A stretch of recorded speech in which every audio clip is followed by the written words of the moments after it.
నువ్వు పేదవాడివి, నీకు తండ్రి లేడు, నీకు పాలు ఎక్కడివిరా అన్నారు.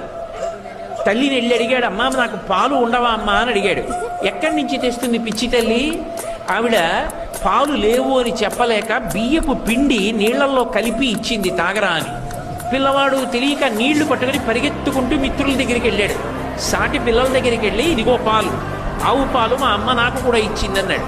వాడు వాసన చూసన్నారు, ఇవి ఆవు పాలు కావు, మీ అమ్మ నిన్ను మోసం చేయడానికి వరిపిండి నీళ్ళు ఇచ్చిందన్నారు. ఏడుస్తూ వెళ్ళి, అమ్మ నాకు ఆవు పాలు లేవా, నాకు నాన్నగారు లేరా అన్నాడు. ఎవడు చెప్పాడురా నీకు నాన్నగారు లేరని? లోకములకంతటికీ తండ్రి శంకరుడు, ఉన్నాడు మీ నాన్న. అయితే ఎలా కనపడతాడన్నాడు. వెళ్ళి తపస్సు చేయి, ఆయన కనపడతాడంది. బాలభక్తి. వెళ్ళి పరమశివుడి గురించి తపస్సు చేశాడు. ఉన్నాడు అని నమ్మి తపస్సు చేశాడు. ప్రత్యక్షమయ్యాడు. నీకేం కావాలన్నాడు. పిల్లవాడు పాపం ఏం తెలుసు, నాకు తాగడానికి ఆవు